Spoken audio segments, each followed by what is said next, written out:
on this rap-ish. I ain't even broke a sweat, homie, this practice. Pondering my next move, staring at my track list. Hope I ain't missing my window. Praying like a Baptist, Seattle's own. Tired of this Game of Thrones. They made a list of the best rappers and guess who wasn't on? While the disrespect continues, I'm steady packing these venues. Guess if you ain't at the table, you on the menu. And I'm that spitter, baby. They don't want you to see, but everybody's south of Capitol Hill's rocking with me. Boys smoke the trays and ponder getting their life together. I'm comfortable with my role, so I'm like, whatever. Me? I ain't got a job, but I work hard. And you don't work hard, but you got a job. The irony is I'm judged while you feel the applause. I'm slept on, that's why I had to set this alarm. My dudes is armed, I'm armed with this arm charm. Body banging like she got that cream from Barry Bonds.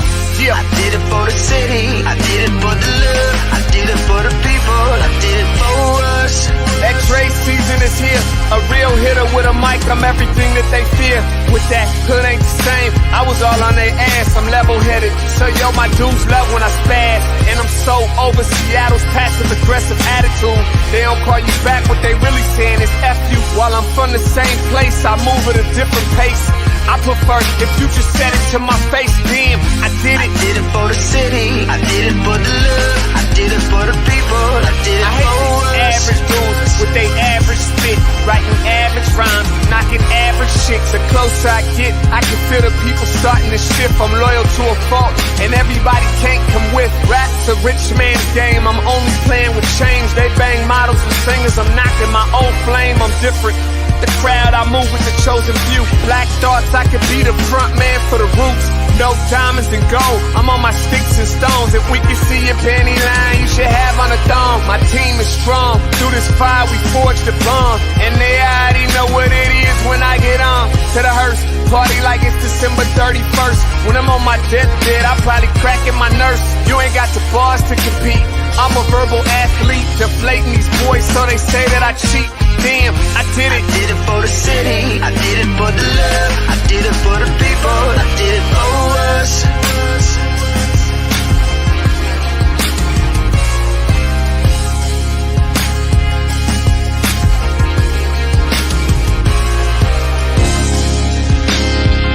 Yeah. I should probably start by apologizing for the long wait, man. You know, I know I be tripping.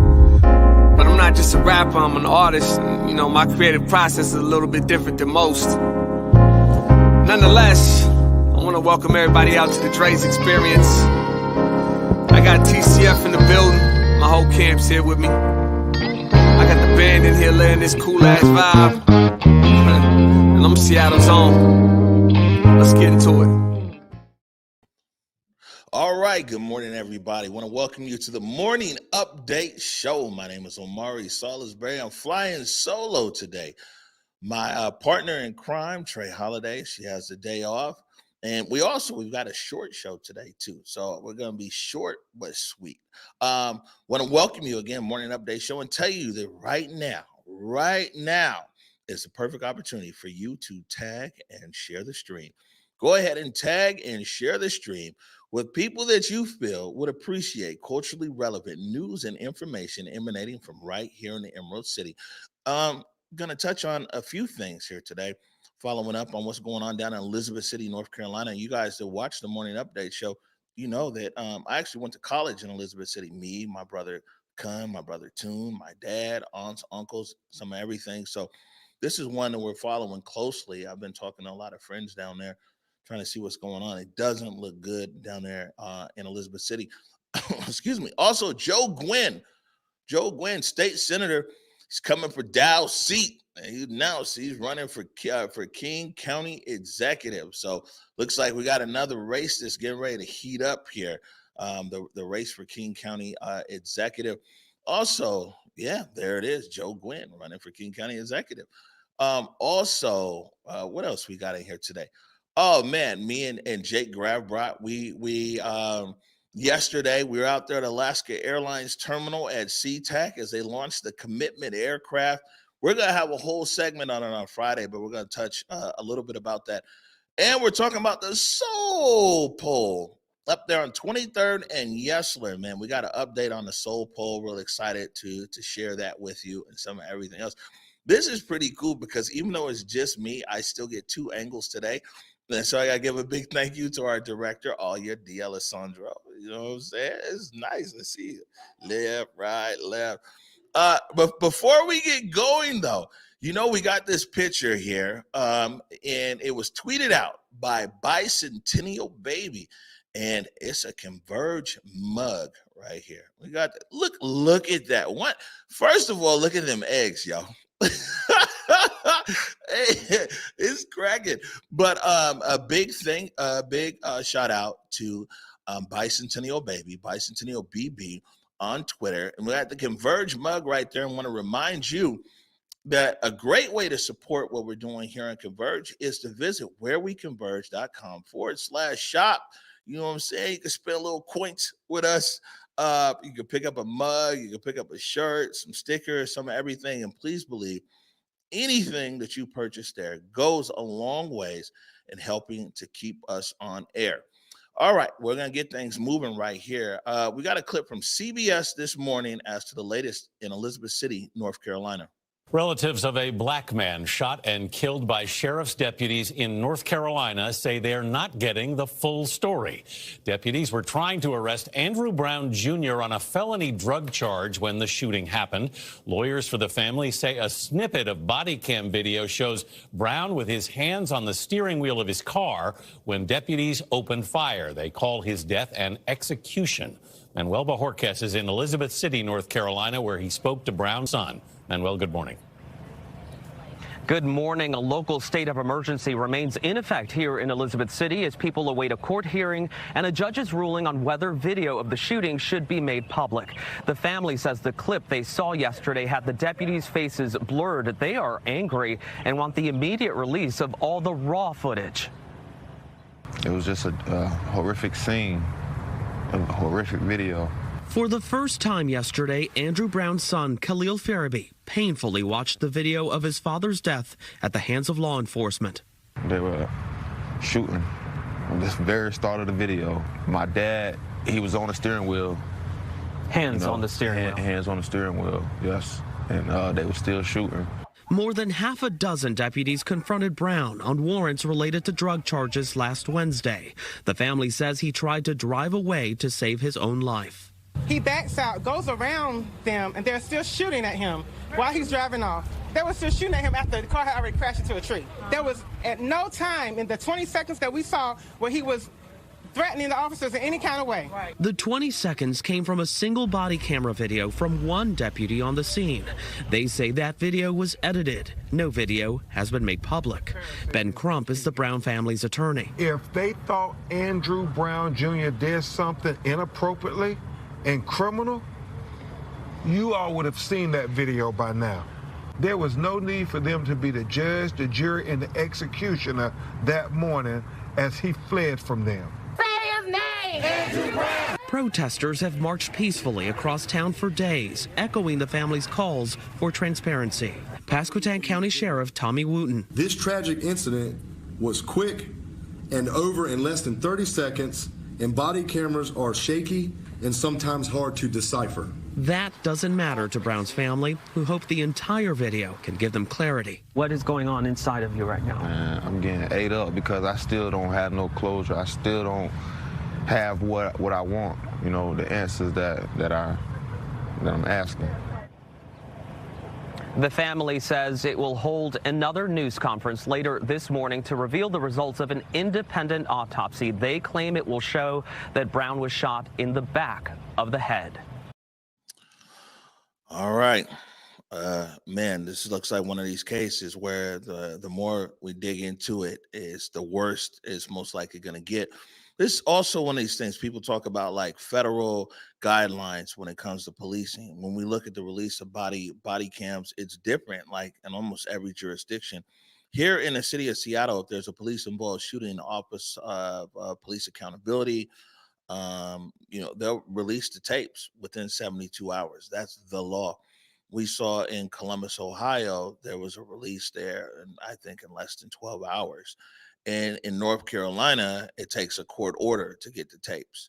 And I mean, that's why it's a push. People want these things. They want a national standard around police and policing. And I mean, another thing about this case is someone fleeing it does not give grounds for deadly force, right? So if someone's running away, that isn't grounds for use of deadly force. And I mean, what all the people are telling me down there in Elizabeth City is just like this is all bad in the worst way. Um, I think that I'll be heading down there soon enough. We don't really follow these stories because one is crazy because there's police shootings everywhere, but we got a lot of roots right there in Elizabeth City, and so it'd be good to follow that up. We'll stay on top of it. Next up, big news here in King County is Joe Nguyen announced he's running for King County Executive. This article here from The Stranger and Rich Smith over at The Stranger. And the thing is, King County, 12th biggest county in America, a county with a lot of money. King County got a lot of dough. It's a lot happening here. And Joe Nguyen, it's interesting here because in this article they got a picture of Nguyen. He's 14 years old, and he actually was a page for then state rep Dow Constantine. So it's almost like maybe mentor, mentee kind of thing. But Joe Nguyen is saying things that are important to him: police accountability, mass transit, and climate change. Right. But then also he calls Dow out here, right? He says it's easy to go to photo ops. It's easy to go to press conferences. It's harder to have a conversation with the community. Now, yeah, this is what Joe Nguyen says here in The Stranger, and this would be interesting because the executive, we kind of had some inklings that Joe Nguyen was going to announce. We had a feeling probably about, I don't know, a few weeks ago. Then also, you can always tell when somebody's getting ready to announce by going to like their Twitter or social media, and then they start making all these profound statements and everything else and da. And I was like, we didn't get the usually we get like the information embargoed is what they say, and they'll let us know in advance when somebody is going to announce. We haven't heard from Joe Nguyen and Joe Nguyen's camp. Hopefully we will. It'd be good to get Joe Nguyen on here. We had Executive Constantine on here a few weeks ago. So it'd be good to get Joe Nguyen on here and really see what it is that he wants to do differently than Executive Constantine. Talk more to Joe Nguyen about his platform and some everything else. But this race is heating up, and I'm going to tell you that King County executive seat, a lot of times, the executive, for one reason or another, is a position a lot of people don't kind of pay attention to. Of course, the mayor of Seattle is a big spotlight position, as well as the city council is one of those big positions. But county executive, man, it's in competition this year. So we'll see what's going on with that. Wanted to follow up on something here. Reached out to the Seattle Police Department this morning about the shooting on Friday that was out there on the Rainier Beach neighborhood of this 16-year-old boy. This is horrible. I think we got the SPD blotter overlay up there. This 16-year-old boy went to answer the door, and when he answered the door, he was shot and murdered right out there on Rainier Beach. I reached out to the Seattle Police Department this morning to see if they had any updates around this case. The Seattle Police Department got back to me and said that they don't have any updates at this time. You can take that one down. They don't have any updates on this time about this murder. We stay in constant communication with SPD around, these murders that are happening in our community. Especially these young people. This is the second juvenile in a month. And we can't forget the 2-year-old girl was shot up there at on 23rd and Jackson. But I did want to point something out, is that, and I wanted to acknowledge this. I want to acknowledge King County Council member Gurmai Zahalai. And he could Gurmai Zahalai could give a master class just on empathy, right?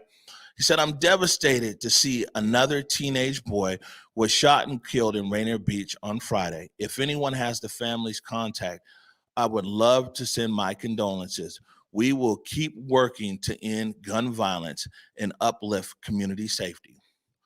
Just that act right there. This is what we've been missing from elected officials here in the city of Seattle. People, when it comes to this epidemic of gun violence, we get silence from the leadership. Here it is. This is Council Member Zahalai. He didn't speak about an investigation. He didn't speak about, technicalities of it. He spoke to the trauma that this family has now been impacted in the neighborhood and the community. And what's amazing to me is how quiet these elected officials continue to remain when it comes to the death of Black and brown people here in Seattle. The only time they say anything is if it's the police involved, if that. But look at this. I'm guessing these Black people here, they're not on the radar of these elected officials here in Seattle. And also the amazing thing is it's like, man, humanity don't know like political districts. Just because you in District 6 don't mean that you can't show empathy towards people that are struggling in District 2 or District 3 or whatever districts it are, man. It's like it's a bunch of, fiefdoms here, small kingdoms or whatever. Like, this is a city. People don't understand. Whole neighborhoods are being impacted. Yes, there's the individual that's been murdered. Then there's that individual's family. Then there's the whole community and everything else. And it's like King County Council Member Gurmai Zahalai, he just gets it. Probably because he don't have to like talk to his comms team and figure out, should they say something or not. It's just intuitive. And that's why people gravitate towards Council Member Zahalai. I mean, the continued silence that we get from elected officials in this city when it comes to this epidemic of gun violence that's impacting our communities, especially in District 2 and District 3. I mean, it's just incredible. And people hide behind this ordinance. And the ordinance basically says that anything that's under police investigation or this or that or whatever, they can't speak on, yada, yada. Man, whatever. You can definitely speak to the fact that a neighborhood has been impacted. And even that ordinance usually only goes to something where it's like, when there's police involved, the police shooting or this and that. Man, and this is something, and I'm glad that we picked up this tweet here from King County Council Member Zahalai, because it's just an example. Go right now. I challenge people, go right now and check the Twitters of the elected officials in these districts. See if they're acknowledging that their constituents are feeling trauma right now. See if there's an acknowledgement of that. I mean, it's what's not happening. And, like I said, I really want to uplift the fact that it's like Council Member Zahalai really, putting it out there. And the thing is when these elected officials and leaders acknowledge what's happening, it brings a sense of humanity to the whole situation. It brings a sense of humanity. It brings a sense of like, oh, okay, well, at least they're acknowledging that we're impacting here.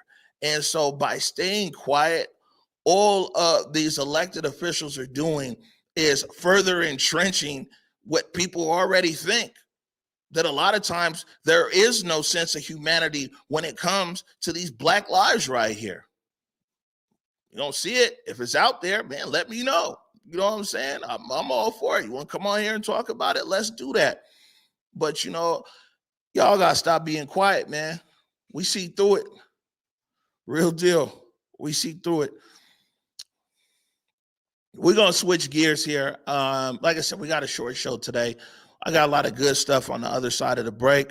We caught up with the Black Action Coalition over the weekend. They did an event up there at Jefferson Park. Checked in with Alaska Airlines on their commitment jet and then also an update on the Soul poll. You're watching the Morning Update Show. The story of Converge Media did not start at the Seattle protests or at the onset of the COVID-19 pandemic, nor 4 years ago when we very first opened our doors. The true story of Converge Media is firmly rooted in the legacy of Black media heroes of yesterday, whose shoulders that we stand upon today. Converge Media is firmly rooted in the pioneering spirit of Horace Caton Sr., who over 125 years ago launched the Seattle Republican newspaper alongside his wife, Susie Revels Caton, a trailblazer in her own right, serving as the associate editor, a groundbreaking feat for a woman and especially a Black woman at that time. We are rooted in the visionary eye of Al Smith, who documented Black beauty, culture, vibrance, and excellence through his lens. We are rooted in the benevolence of Fitzgerald Beaver, who envisioned the Facts newspaper, the very same newspaper where my father, James Salisbury Jr., was a staff photographer over 4 decades ago. We are rooted in the broad and innovative shoulders of Chris Bennett, who with his Z-Twins radio took the story of Black excellence to the airwaves. We are rooted in the fearlessness of Roberta Bird Barr, who 56 years ago broke ground and shattered stereotypes as she hosted the TV show Face to Face that tackled issues of race and equity head on. We are rooted in the rhythms of Gordon Curvey, whose music Inner City brought our culture and vibes to TV screens across the Emerald City. Converge Media is also inspired by our contemporary icons. We are inspired by the commitment to storytelling from Tony B and Rainier Avenue Radio, and inspired by the passion and dedication of Marcus Harrison Green of the South Seattle Emerald. So you see, when you look at Converge Media today, and especially as we celebrate the 1-year anniversary of the Morning Update Show, just know that our story did not begin with us, nor will it end with us, as it is our duty at Converge Media to broaden our shoulders for the next generation of Black media innovators, to stand firmly upon them and to tell the stories of our community to generations yet to come. Share the stream.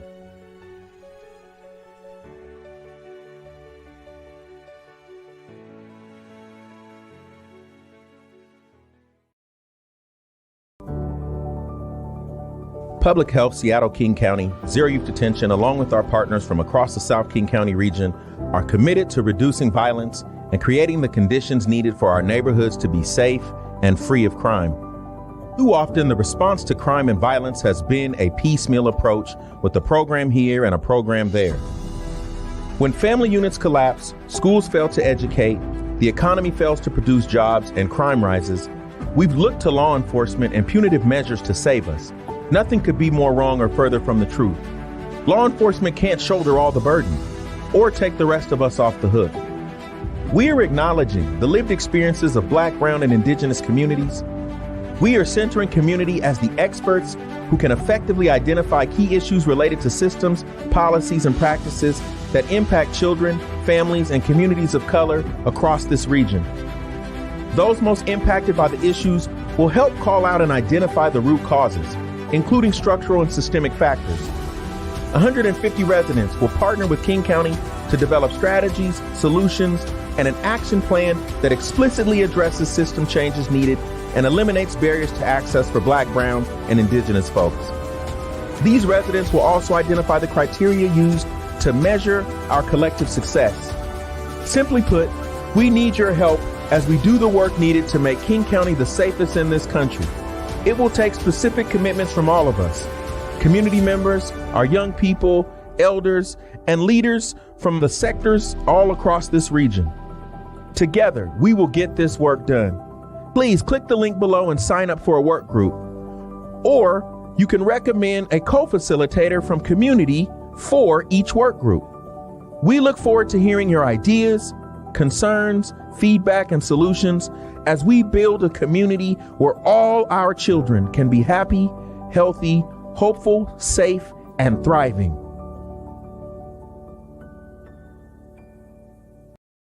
All right, welcome back to the Morning Update Show. My name is Omari Salisbury, flying solo today. Trey Holiday has a day off. Good for her. You know what I'm saying? I think Trey, will Trey be back? Maybe tomorrow. We'll see, but she definitely deserves a break from, from the morning update show. And a lot of times it's bad news we're delivering, but no bad news here in this segment. Got a few different things we're talking about. First of all, over the weekend, made it up to Jefferson Park and checked in with the Black Action Coalition. This is a group that actually started during the Seattle protests and has really been focused on trying to deliver what they call trauma-informed care to community members. A lot of people who've been impacted by the Seattle protests, but other things as well. And so they had an event with like healing circles, a lot of resources for people. People need different resources. One in dealing with what impacts of trauma, job skills, housing information, all kinds of different stuff there.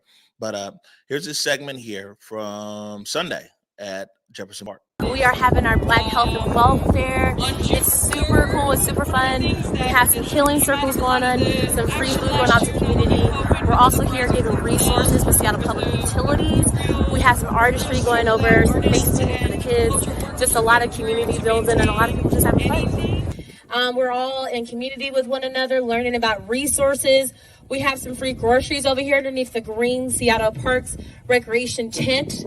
We have Seattle Public Utilities that are offering resources right now for assistance with paying your bills. So we're trying to get you resources paying your bills. We have Blue Cone Studios right over here doing some artwork, which is super dope. They're going to come over and explain what it is that they're doing. It was a real honor for Seattle Public Utilities staff to get invited to come here by the Black Action Coalition and the Community Cares Coalition. It's really exciting for us to come out and be able to tell people about all of the different kinds of things that we try to provide in order to, be a strong part of our community. All right, so tell us some of the vendors that's popped out to you. Like you went by a table and you're like, well, the person that I love is Black Moon Muse. Is super, super cool. The African Center for African Thoughts right over here, super cool. We have the CMOS boss right over here that is talking about CMOS and alkaline-based diets. Another person that is super, super cool is Pashon Collective. They're talking about like healing and sage and all that great stuff as well too. We look forward to doing this more with the Black Action Coalition and the Community Cares Coalition. So we see there, that was Mami Hara from Seattle Public Utilities. So there was actually quite a few different groups from the city that was up there as well. SPU, Seattle Parks, also Public Health King County. The county was there as well, giving different resources. So Black Action Coalition, good to see. They're creating events for community. Everything was free, by the way, and they had these meal tickets, and I don't know if it's just because it was me or if people know that I probably but either way, I got two of the meal tickets, and I had so much food there. It was like jerk chicken, some everything else, free food for everybody, free resources. Big shout out to the Black Action Coalition on that. Now, yesterday, wasn't here yesterday. Me and the big fella, Jake Grabrot, we got invited by Alaska Airlines to come out there to the airport as they unveiled their new plane. The name of it is called Commitment. It's in United Negro College Fund livery, as that's what you would say. It's like the painting, the color of it. But before I got a little B-roll, before I play this here, and we got a real nice segment that's coming out on Friday for Feel Good Friday. So we're putting that together. So I'm just doing some highlights here today. But when Alaska Airlines reached out to me and they were like, we got this plane that we're doing with the United Negro College Fund, I was like, I was like, nah, I'm good, because, since George Floyd, we've been approached by a lot of different corporates who have this new DEI initiative, and they want Converge to cover it. And, we pass on that. I'm like, come on, man. I mean, I guess you recently woke, or whatever the term is. Good for you. Keep that same energy. Let's talk 2-3 years from now, right? And so when Alaska Airlines hit me about a partnership with United Negro College Fund and an airplane, I was like, nah, I'm good. And I was getting ready to hop off the phone, and the woman was like, yeah, well, we've been doing this for over 15 years. And I was like, oh, word? And that really changed like the whole trajectory of it. We weren't even going to cover this. And then when I realized that Alaska Airlines has had this commitment for over 15 years of working with the United Negro College Fund, like it really, changed my viewpoint on the airline itself. People know me, I'm a big Delta guy.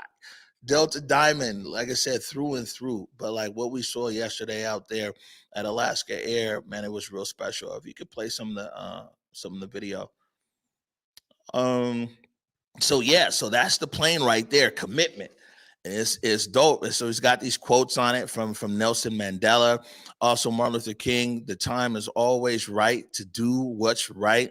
They had a panel discussion out there yesterday in the hangar. This is the aircraft. They get ready to pull it out. You know what I'm saying? And on the plane, the side of the plane, the images of children of Alaska Air employees that are there on the plane. And there we go. We flew around Mount Rainier and made it back. Maya Angelou, when you learn, teach. When you give.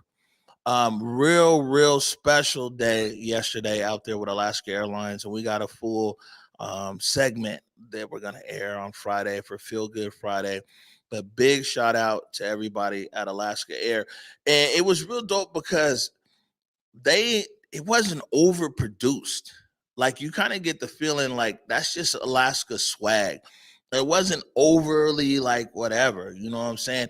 It was real. They let the media in before they let the Black employees into the space so we could capture reaction. And was like, man, the reaction of the employees there was like, it was so dope. Then like even all the way down to the food where they had Jerk Shack was there, Campfire Coffee. There's another one. I get the name. They had the desserts out there, some everything else. And I mean, you could just tell like the intentionality of Alaska Air. So big shout out to them. It was a great experience being on that plane. Last thing I have for you today is we have an update from the Soul Poll. You guys might remember we went up there talking about 2030 in Yesler. The Soul Pole that was installed in the early 70s out in front of Douglas Truth Library in the Central District. And the pole needs to be uninstalled because it's like basically falling apart. We caught up with Stephanie Johnson Tolliver, SJT, from the Black Heritage Society of Washington State, as well as Tom Fay from Seattle Public Libraries. And man, they were talking about the history of the Soul Pole. This corner is so significant at 23rd and Yesler. You can go in almost any direction from here and be touched by some history, some African-American history in this community. The Soul Pole, what I like to call the anchor of 23rd and Yesler, right? It's so significant and important to our community. And the Soul Pole actually was a project with Model Cities back in the late 1960s. City of Seattle, with Model Cities, put money aside for arts and culture programs. And through that, money was shifted to the Rotary Boys and Girls Club. At the time, it was Rotary Boys Club. And with an artist there, Gregory X, and 6 students, they put together this really beautiful pole that's an interpretation of 400 years of African American history.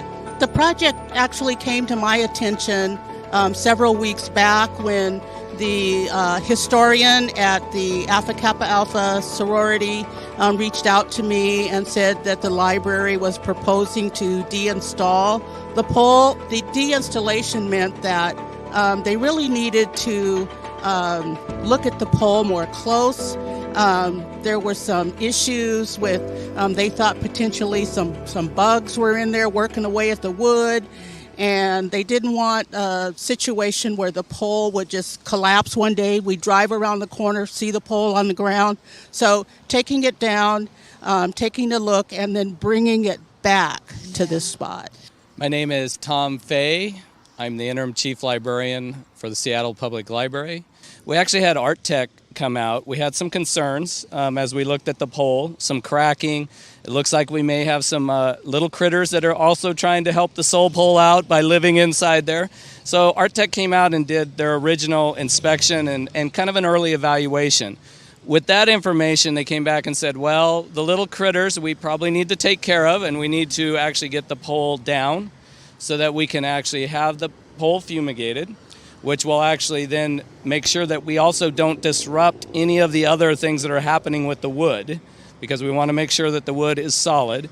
And then once we have it down, they can really evaluate it and say, okay, is the wood having damage, other types of damage from the water, from the heat, any kind of cracking. And so once it's down, they can get a much better evaluation. And then that way they can tell us what the preservation and the restoration plan is. If you do come by Douglas Truth Library and come out to the front of the soul pole, you'll see a sign out in front that asks you to reach out to us at www.spl.org/soulpole. And if you had anything to do with the soul pole, we want to hear from you. So if you go to that page, you can definitely get hold of us there.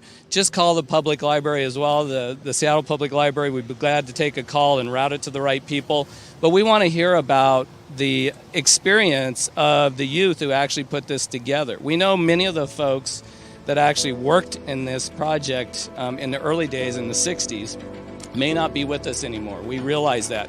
But we hope some of the youth are still in the community and can actually bring us a little more history. The Seattle Public Library has its own special collections. We do oral histories, we collect the culture and history of Seattle. We really want to know more about this piece because there's just not that much about it. The Black Heritage Society of Washington State with the Historic Central Area Arts and Culture District are on this, right? We're watching. We got a really good feeling and vibe from Seattle Public Library. We feel like we're on the same page. But what we don't know is that when the pole comes down and it goes to a conservator, someone who's worked in this community for a long time, Art Tech, and I trust them, that they're going to analyze the situation and then report back, and then we'll know from there exactly what's going to happen. But all fingers crossed and very hopeful that the pole will be back on this site. The big thing for us is that this is a huge part of this community, and not just the area around Douglas Truth, but for all of Seattle. It's a part of our history. Come out to www.spl.org/soulpole. There'll be more updates there, and you can actually get hold of us. If you were one of the youth that participated in this, please contact us.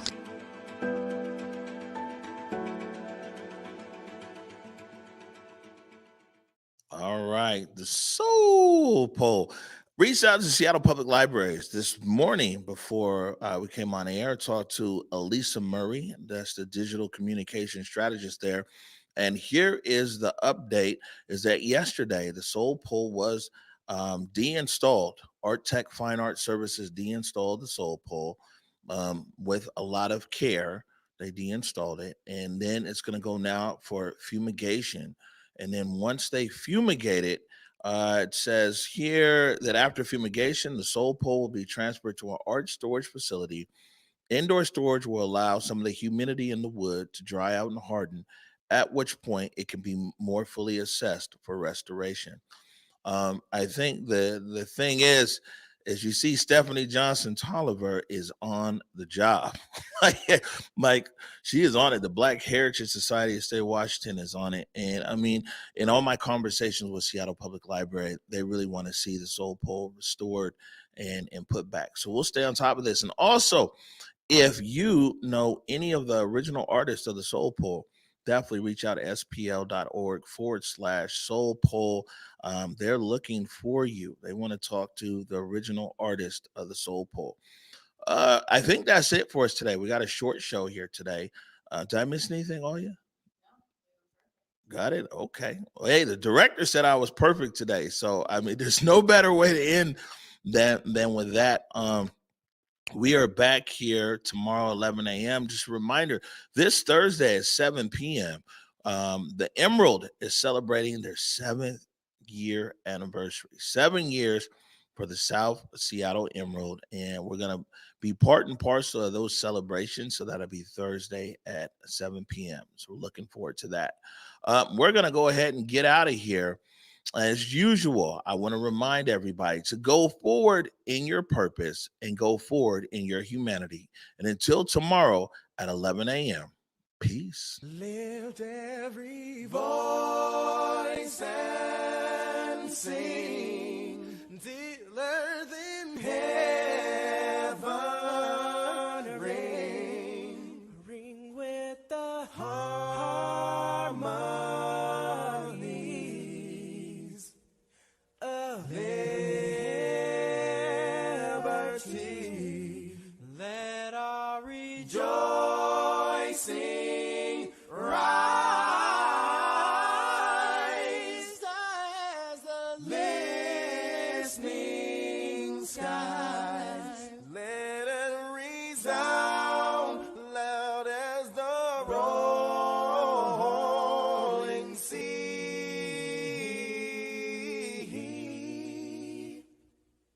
Sing a song full of the faith that the dark past has taught us. Sing a song full of the hope that the present has brought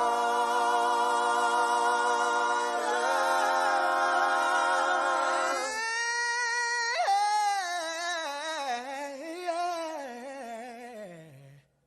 Facing the rising sun of a new day.